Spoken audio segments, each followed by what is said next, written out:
എല്ലാ പ്രിയപ്പെട്ട cartoon പ്രേമികൾക്കും ഹക്കോസ് cartoon അക്കാഡമിയുടെ പുതിയൊരു കാർട്ടൂൺ വീഡിയോയിലേക്ക് സ്നേഹപൂർവമായ സ്വാഗതം.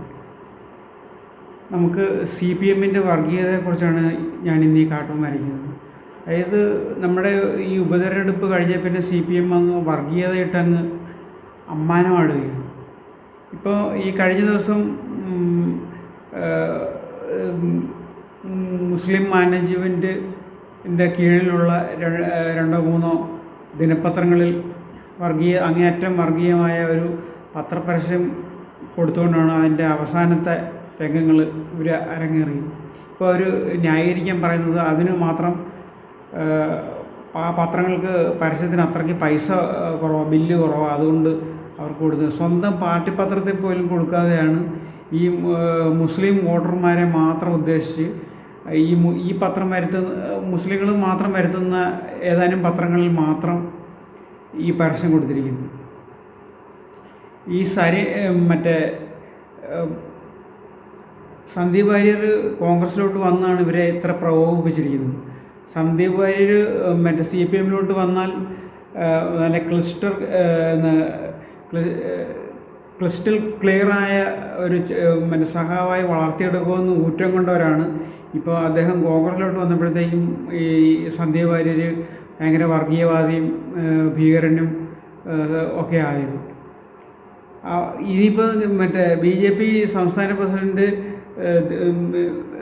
സുരേന്ദ്രൻ CPM-ലോട്ട് വന്നാൽ അവർ രണ്ട് കൈ നീട്ടി സ്വീകരിക്കുക, അവർക്ക് യാതൊരു ഉളുപ്പുമില്ല.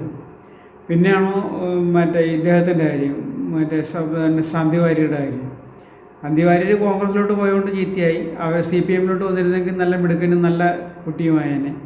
ഇപ്പോൾ അത് എന്തൊക്കെയായാലും അവരുടെ ഉളുപ്പില്ലായ്മ അവരോട് ഇരിക്കട്ടെ. പക്ഷേ ഒരു ഉപതെരഞ്ഞെടുപ്പ് എന്ന് പറഞ്ഞിട്ട് ഒരു രാജ്യത്തെ മുഴുവനും ഇങ്ങനെ വർഗീയവൽക്കരിച്ച് അതിനകത്തോടെ വോട്ട് പിടിക്കുന്നത് ഒരു നല്ല പ്രവൃത്തിയാണ്. ഇവർ ഈ വർഗീയത കൊണ്ടാണ് ഇവർ കഴിഞ്ഞു കൂടുന്നത്. അപ്പോൾ ഇതാണ് ഇന്നത്തെ ഈ വീഡിയോയിൽ അല്ലെങ്കിൽ ഒരു കാർട്ടൂണിൽ വരയ്ക്കുന്നത്. എല്ലാ മാന്യ പ്രേക്ഷകർക്കും ഒരിക്കൽ കൂടി സ്വാഗതം.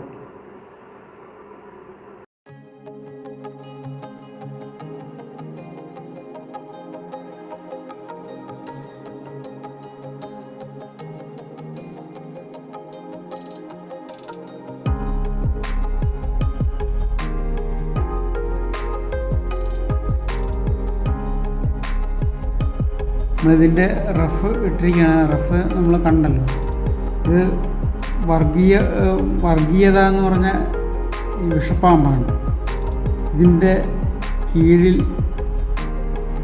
ആണ് നമ്മുടെ ഇടതുപക്ഷ മുന്നണിയുടെ ഇപ്പോഴത്തെ സഹവാസം. അതാണ് നമ്മൾ ഇന്നത്തെ ഈ ഒരു ബൈ ഇലക്ഷനോടനുബന്ധിച്ച് അങ്ങ് വർഗീയതയുടെ അങ്ങേയറ്റം പ്രചരിപ്പിക്കുകയാണ് CPM. കേരളത്തിൽ ഒരു തെരഞ്ഞെടുപ്പിനും ഒരു പാർട്ടിയും ഇത്രയും വർഗീയത പ്രചരിപ്പിച്ചിട്ടില്ല. ഇത് മുഖ്യമന്ത്രി നേരിട്ട് ഇറങ്ങിയാണ് വർഗീയതയ്ക്ക് തിരികൊളുത്തുന്നത്. സത്യം പറഞ്ഞാൽ കേരളത്തിൻ്റെ രാഷ്ട്രീയ ചരിത്രത്തിൽ ഇത്രയും വിഷം കലക്കിയ ഒരു അവസ്ഥ ഉണ്ടായിട്ടില്ല. ഏത് മാറിയ കളികളും ഉപയോഗിച്ച് വോട്ട് സംഘടിപ്പിക്കുക, ജയിക്കുക എന്നുള്ള ഒരു നീചമായ രീതിയിലോട്ട് ഈ ഭരണമുന്നണി മാറിക്കഴിഞ്ഞു. അവർക്ക് നേരാമണ്ണം പ്രചാരണം നടത്തിയാൽ അവർ ജയിക്കത്തില്ലെന്നവർക്ക് നല്ല ബോധ്യമുണ്ട്. അപ്പോൾ പിന്നെ ഈ തരികിട പരിപാടികളിൽ കൂടെയും കുൽസിത പ്രവർത്തികളിലൂടെയൊക്കെ ജയിക്കാനാണ് ഇവരുടെ നോട്ടം. അത് നമ്മൾ പാർലമെൻറ്റ് തെരഞ്ഞെടുപ്പിൽ അത് ശരിക്കും വ്യക്തമായതാണ്. പാർലമെൻറ്റ് തെരഞ്ഞെടുപ്പിൽ കാഫർ സ്ക്രീൻഷോട്ട് വിവാദം, പിന്നെ ശൈല ടീച്ചറെ എന്തോ മോശമായിട്ട് ചിത്രീകരിച്ച് പറഞ്ഞിട്ടുള്ള ഒരു വിവാദം. പിന്നെ നമുക്ക് കണ്ടല്ലോ, പാർലമെൻറ്റ് തെരഞ്ഞെടുപ്പിലാണ് അവിടെ ബോംബ് ഉണ്ടാക്കിയിട്ട് ഒരു സഹാവ് മരണപ്പെട്ടത്. അപ്പോൾ ഇങ്ങനെ തരികിട കളികൾ കുൽസിത ശ്രമവും നടത്തി ജയിക്കുക എന്നുള്ള ഒരു ഒറ്റ അജണ്ട മാത്രമേ ഉള്ളൂ. അതിനൊരു ലജ്ജയില്ല, ഉളുപ്പുമില്ല, ഒരു സങ്കോചവും ഇല്ല. അങ്ങനെ പ്രവർത്തിക്കുകയാണ് ഇവർ. അതാണ് നമ്മുടെ ഈ കാർട്ടൂൺ നമ്മളിപ്പോൾ ഇത് വരയ്ക്കുന്നത്. വർഗീയ വിഷം ചീറ്റുന്ന വലിയ സർപ്പത്തിൻ്റെ മടിയിലാണ് ഇദ്ദേഹം ഇരുന്ന് വാണരളുന്നത്. ഈ തങ്ങളുടെ ഭരണ നേട്ടങ്ങൾ എവിടെ ഈ ഇലക്ഷന് ഇവരുടെ ഭരണ നേട്ടങ്ങൾ എവിടെയെങ്കിലും പറഞ്ഞതായിട്ട് നമ്മൾ ആരെങ്കിലും കേട്ടോ? ഭരണ നേട്ടങ്ങൾ പറഞ്ഞ് വോട്ട് പിടിക്കാനൊന്നുമില്ല. അതിനായിട്ട് വർഗീയതയാണ് ഇവർ വോട്ട് പിടിച്ചിരിക്കുന്നത്. വർഗീയത ഇല്ലാത്തവർക്കെതിരെ വർഗീയത ആരോപിക്കുകയും ഇവർ നാക്കെടുത്ത് വളച്ചാൽ വർഗീയത മാത്രം പറയുകയും ചെയ്യുന്ന ഒരു അവസ്ഥയാണ് നമ്മൾ കാണുന്നത്.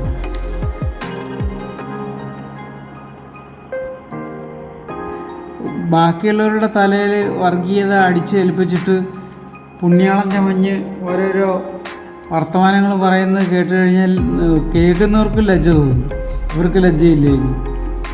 അതാണ് ഇപ്പോഴത്തെ ഈ ഇദ്ദേഹത്തിൻ്റെയൊക്കെ ഓരോ പ്രസ്താവനകൾ നമ്മൾ കാണുമ്പോൾ തോന്നുന്നു.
നമുക്കിവിടെ ഈ ഇതിൽ വർഗീയത എന്ന് എഴുതി വെക്കണം, നല്ല ആളുകൾക്ക് പെട്ടെന്ന് മനസ്സിലാകും. ഈ വർഗീയതയുടെ തണലിലാണ് ഇദ്ദേഹം വാണരളുന്നത്. വർഗീയത ബാക്കിയുള്ളവരുടെ തലയിൽ അടിച്ചേൽപ്പിച്ചുകൊണ്ട് അദ്ദേഹം ചെയ്യുന്നത് ഈ വർഗീയതയെ പാലൂട്ടുന്നു താലാട്ടുന്ന പരിപാടിയാണ്.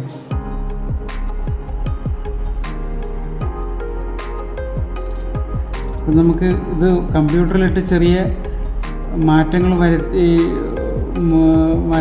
മോഡിഫിക്കേഷൻ വരുത്തിയിട്ട് നമുക്ക് ലാസ്റ്റ് ഒന്നുകൂടെ കാണാം. അപ്പോൾ ഈ കാർട്ടൂണിൽ നിന്ന് തൽക്കാലം ഇവിടെ പറയുന്നത് നമുക്ക് ഈ കാർട്ടൂൺ ലാസ്റ്റ് ഒന്നുകൂടെ കാണാം.